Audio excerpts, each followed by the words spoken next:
In today's group discussion, we looked at gender and how it affects the therapeutic experience, whether you identify as male, female, or non binary.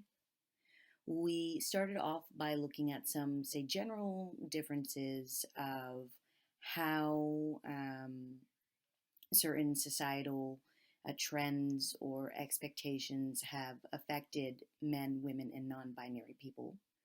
Then we looked into some resources here in Maryland. We then talked about clients having specific preferences, but as well as ourselves as therapists.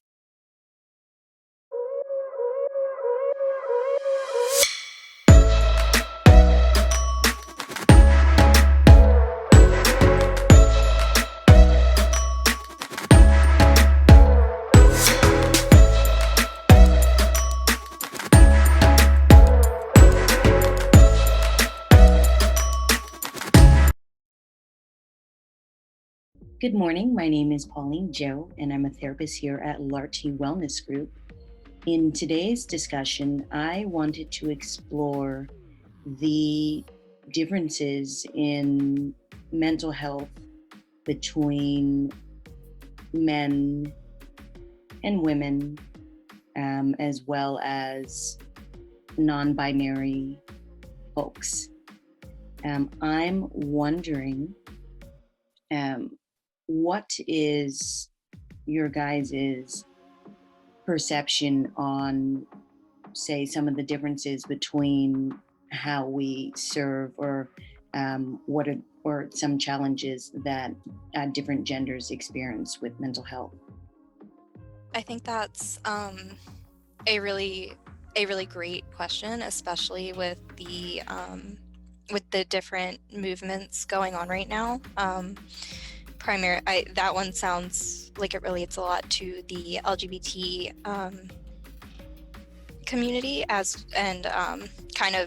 like how you presented it with an inclusive way.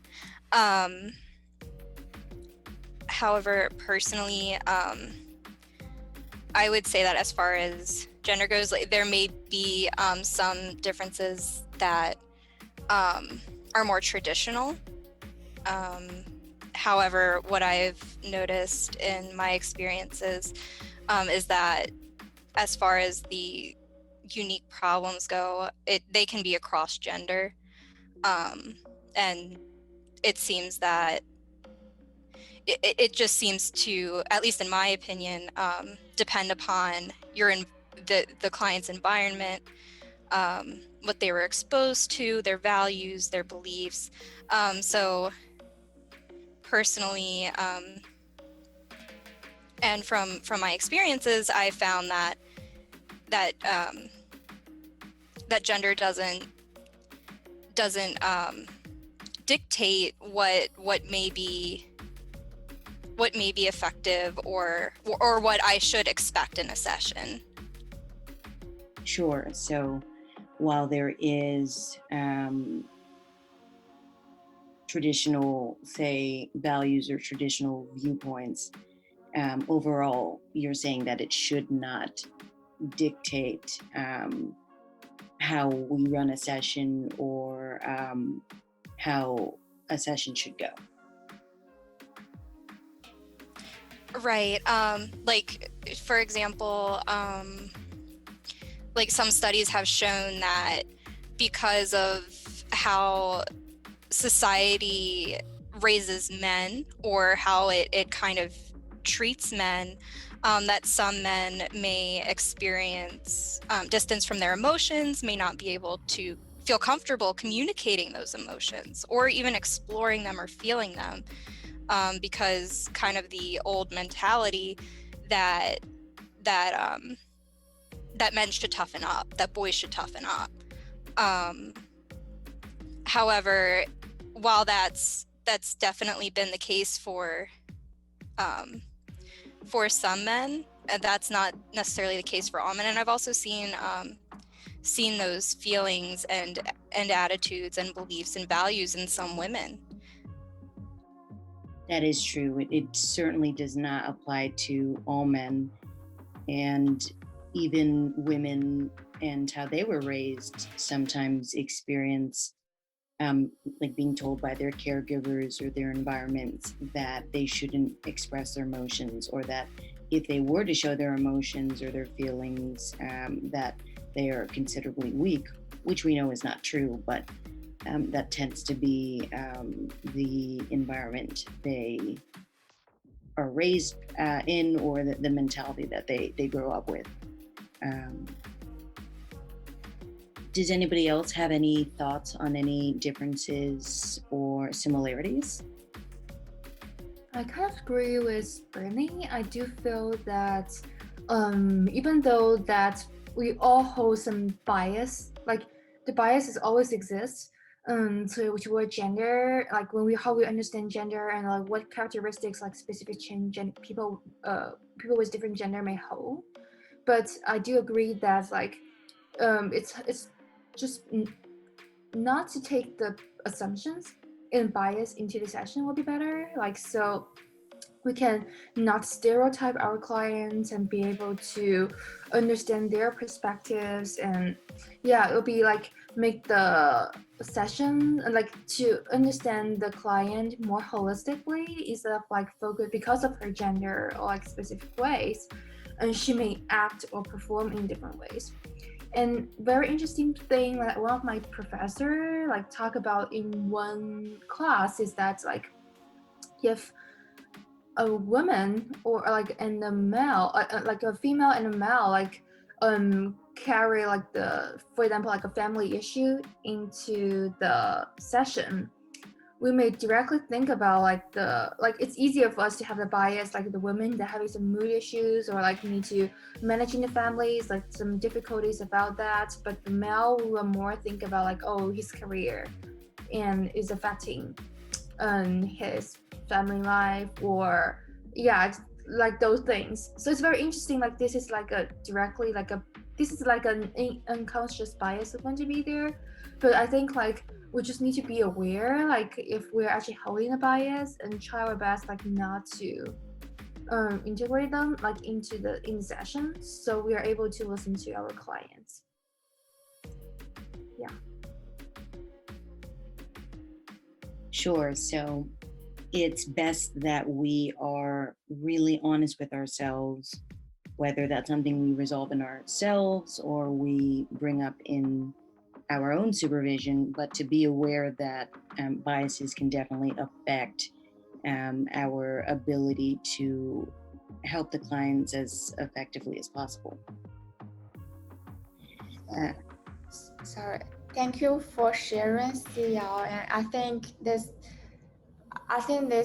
kind of story and this kind of bias is rather like. I think that's true, and I think when I just aligns to my experience with when talk about this issue, talk about the family issue, I found that actually a lot of people like around me who also have this kind of bias. As for my personal experience of having male clients and female clients, so I don't have enough experiences till now because I don't have any male clients here in the Latte Wellness group in the US, and I have only like female clients here, but I have seen the male clients back in China, and they are all like teenagers. So I think the like biggest difference between them are the like culture difference and also the age difference. So I didn't see the difference come from the gender. So I think, yeah, I agree with all you just talk about. We cannot just make any assumptions based on their gender identity. Maybe like hold a more holistic perspective, and it could help us to like conceptual the clients in a better way. Sure. So in your example, when we look at gender differences, we also sometimes look at like what are the cultural beliefs or the cultural, say, expectations of that specific gender. Obviously, in our society, we are moving more towards kind of like either roles being reversed or like women being able to do what men do, men being able to do what women do. Not say pressuring people to even commit to being the gender that they were born with, to be able to allow them to choose, if they want to be male, if they want to be female, or if they want to be non-binary. That being said, I'm wondering with kind of these like on a micro level, so one-on-one experiences with our clients, I'm wondering how you guys think that affects our clients, say on like a meso or a macro scale. So meaning like how does that affect our clients on a like community or even a societal level. Courtney, I saw you just hopped on the call. I'm wondering if you have any thoughts on women and men and people who are non-binary and how they've been affected on the community or the societal level. I would say I haven't worked with any clients who have had I guess concerns dealing with those specific things. But I mean, on a personal level, I do have family that are within those communities. And in terms of the resources here in Maryland, I'm not going to say that they're scarce, but there could be more, if that makes sense. There could be more resources available in terms of not just shelter, but in terms of career building, how to take care of themselves. So pretty much like focusing on physical care, self-care, mental health, things of that nature. And I recently just found out that they do provide housing assistance for individuals that are a part of the LGBTQ community. It's like its own separate facility where they can stay. They have they're comfortable. It's a safe space for them. So yeah, that's Wow, thank you for sharing that, Courtney. I am still learning about a lot of Maryland resources, and I think I agree that scarce is probably not the word, but I do wish that there was more. That being said, I didn't know that there was an inclusive like housing system for the LGBTQ community in Maryland. I'm wondering if you could tell us more about that. yeah, I actually told myself to look further into it as well. Again, it's so my cousin pretty much okay, so yeah, one of my cousins was talking to me, like we were having a conversation, and she had actually shared some information about one of our other cousins that is he's transsexual, and that's a place that he stays. Although he doesn't have to do it, but that's where he stays. He said that he's more comfortable with it, of course, because it's people there that make him feel safe and that are just like him and that understand him a little better than his immediate family does, if that makes sense. So in terms of actually where it's located and what other resources they provide, I did say I was going to look further into it. Wow, I myself am going to have to look into that. When I think of kind of resources, when I used to work in DC, it's been a while, so I can't quite say if there are housing, say for the LGBTQT community, period.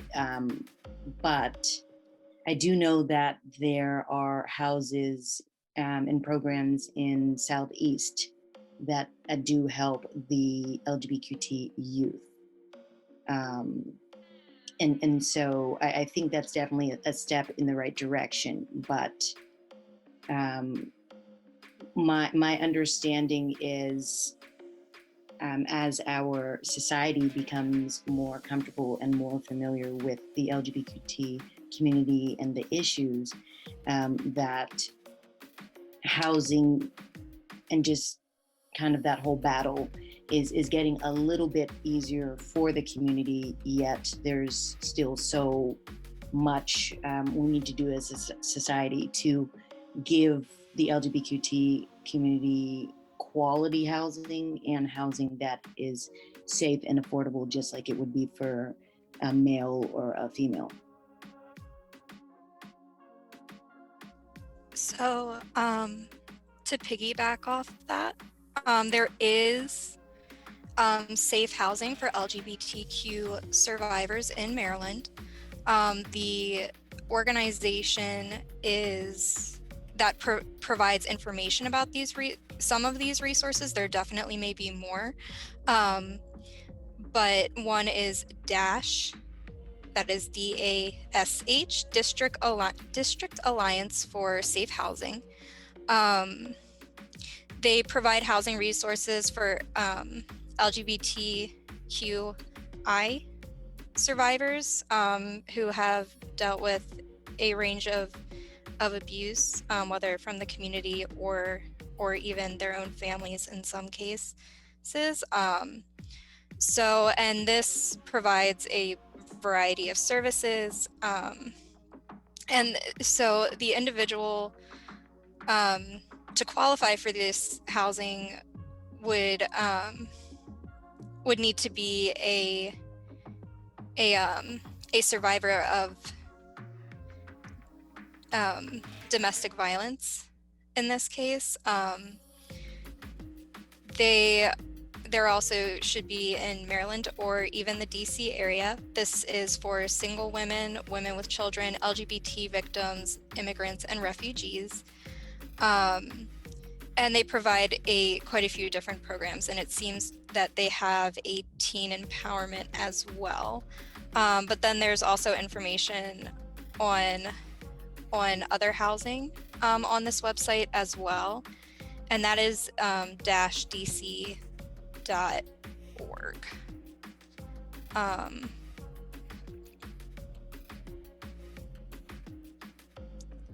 Yeah, so it does seem that you're right. There's more coming for a lot of different populations, but I think you're also right that that there could always be more support and more assistance. Wow, thank you, Brittany. That resource sounds amazing. I'll definitely look it up and send it in another email. But yeah, you are right that sometimes gender issues, whether it be from our partners or from our, caregivers, can lead to violence. And so I really like how you use that word, survivor, because they've survived a particular violence. I mean, all violence is wrong, but it's another type of trauma to have to just want safe housing and to have like safe people around you for people to make you feel safe. So with that being said, I was reflecting on the fact that, again, we've established that society thinks that only women can be the, comforters or only women can be caregivers. And so what I'm kind of noticing on a, again, meso or community level is that there is more of a demand in like therapists or social workers or counselors who are women. But I still think that there should be like representatives of all genders, because sometimes other people may just want like someone to relate to. So like maybe a man would want to speak to another man, or maybe someone who is of the LGBTQ community might want to speak to someone else as part of that community. And so I'm wondering if any of you guys ever experiences any challenges with clients because you were a woman or because you weren't of the same gender as someone else. I never experienced a concern from any other clients, but I will say that the majority of the clients that I have worked with, they preferred if I was African American. Some preferred if I was a female, and some of my clients are actually preferred if my faith base was Christianity as well. And one client in particular, she wanted to make sure that I was LGBTQ friendly. So yeah, everybody I guess has their own what's the word I'm looking for? I'm sorry. But yes, that's what I've experienced. Nothing bad.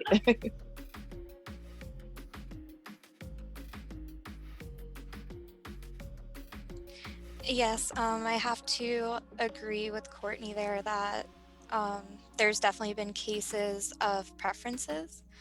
And I think that all stems back to what you said earlier about that feeling safe and just like following the preferences that they feel safe and they feel that connection.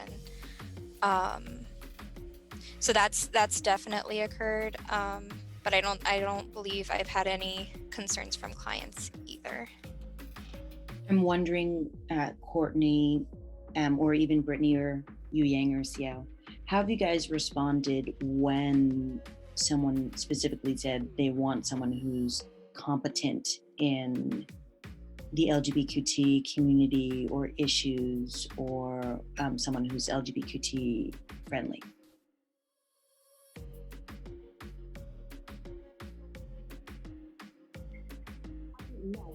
Not experienced any clients asking was I competent enough to assist them. The one client, again in particular, she just wanted to make sure that I was able to assist her just overall in general, and that I'm comfortable with working with members of that community. Sure. So I think that it's important that we come from a place of care, as well as being humble in saying that, if we are not part of the LGBTQ community ourselves, to say, I don't know everything, and that's okay, but I'm here to respect you, and I'm here to make sure I kind of do the basics, come with an open mind, be caring, non-judgmental, come from a place of curiosity that benefits our clients, as well as making sure that we use the correct pronouns.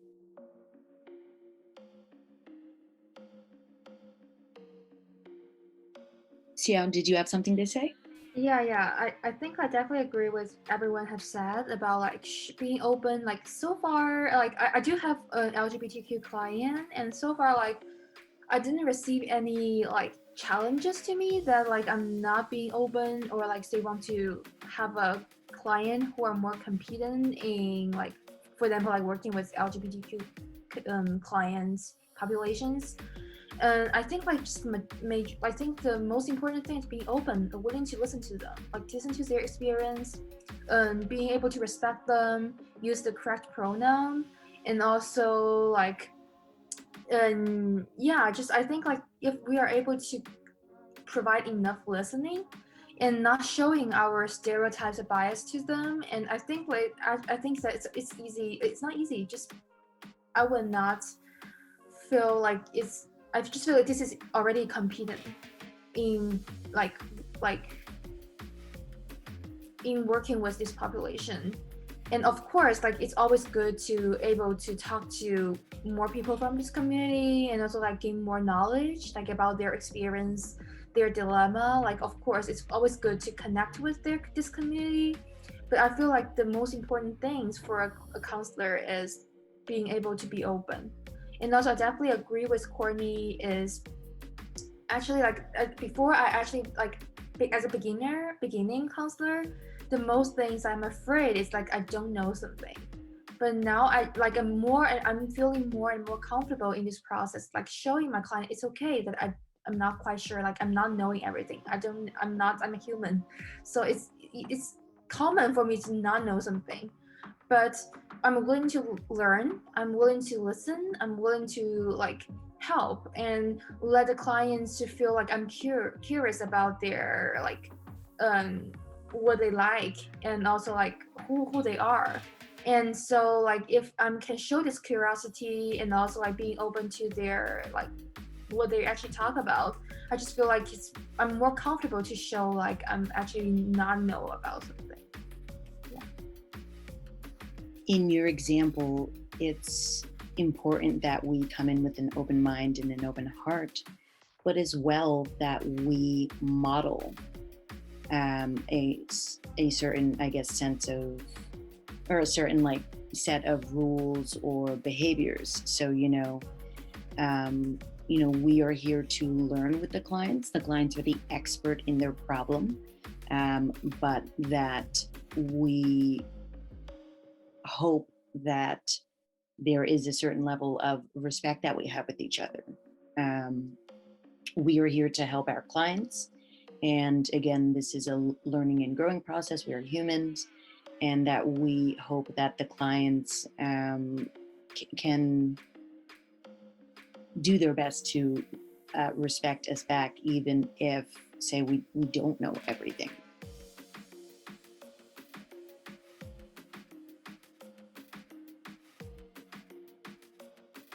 So my example that I was thinking wasn't necessarily with the LGBTQ community, although I do recognize there's a lot of trauma that the LGBTQ community has experienced. But I'm thinking of an example where I worked with a client one time, and where he, and I understand, there's a lot of stressors and maybe not the best places to have that outlet. But I had a client who, he had a lot of memory issues, and he would be respectful, but sometimes he would say things like sexual comments, to put it frank. And so in my example, again, I had to work on modeling a certain behavior, and I also had to gently point out that, I recognize that I'm a woman. I recognize that you're a man. I recognize that, sexual health is a part of life, but that making those sexual comments is not appropriate in the therapeutic setting, like making sexual comments towards me, like not just like sexual comments, period. And so just wanted to provide that example of like, say, a challenge that I've faced. But kind of going back, Courtney, I was really interested as well in what you said about how people have specifically not only looked for a woman, but they looked for, say, an African American woman, which kind of adds kind of like another intersectionality. I'm wondering, have you faced like the opposite where someone didn't want to work with you due to your intersectionalities?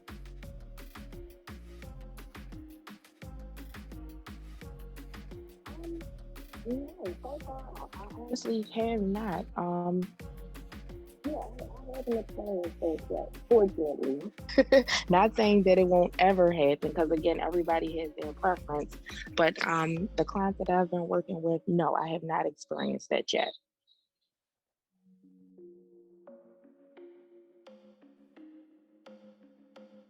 I'm glad to hear that you've had a positive experience, and in no way am I saying that it's, you know, right or wrong that clients have a certain preference, because kind of similar to what I might have said in the past, you know, we have preferences of who fixes our car, we have preferences of like who our religious leader is, and all that. So why can't we do the same thing in a therapeutic setting where the professional relationship is so close?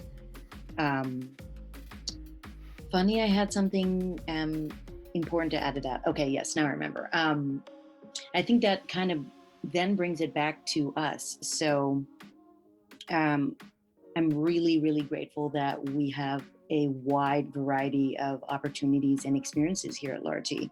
But as I go through my career, and I know you guys are going to go through your career, eventually you guys will kind of have like a more sharper idea of like specifically who you want to work with or who you want to focus with. And I think that it's important that we are mindful of that too.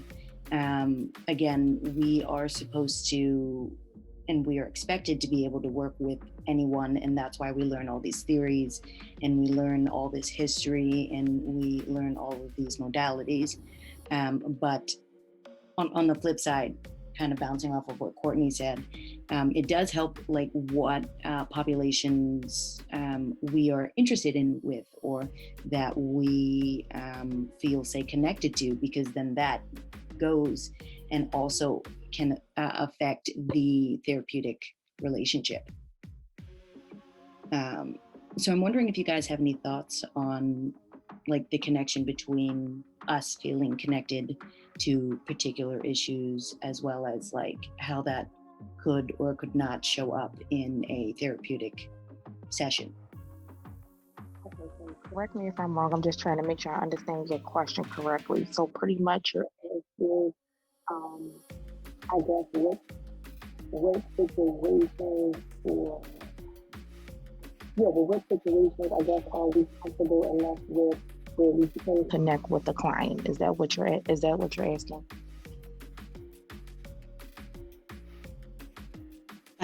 Yes, or say how do you deal with it?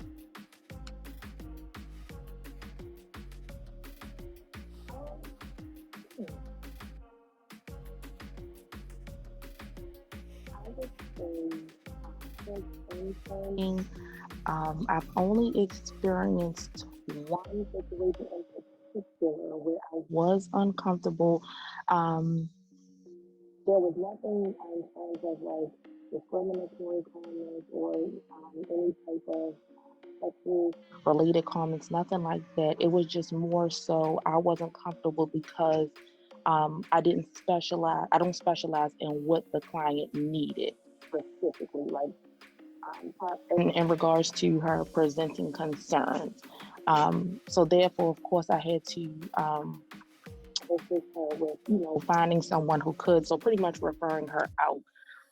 But other than that, for the most part, I guess because the way that I grew up and how my family is, like we're so diverse in cultures and races and different just backgrounds in general.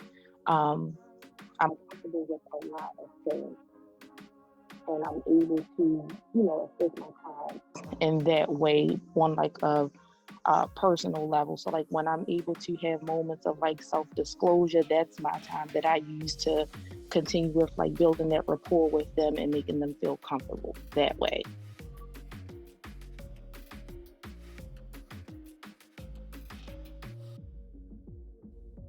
Sure. So in your example, your intention was to help the client as best as possible to the extent that you could help, while also being realistic that, if you can't help, that you can always work to refer the client out.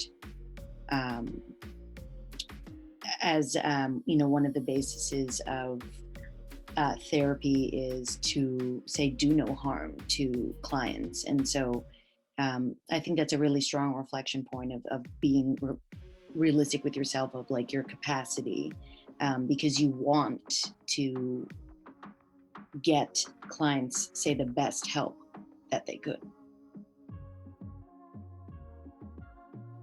Exactly.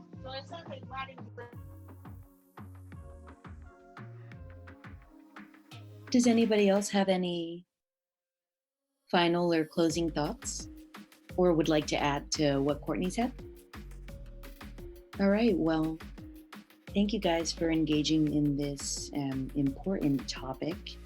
And again, Brittany, thank you, and Courtney, thank you as well for those resources that I'll definitely be looking up. I hope you guys have a good rest of the day. Thank you, Pauline and Joe. Have a great day. Have a great day, everybody. Take care. Bye.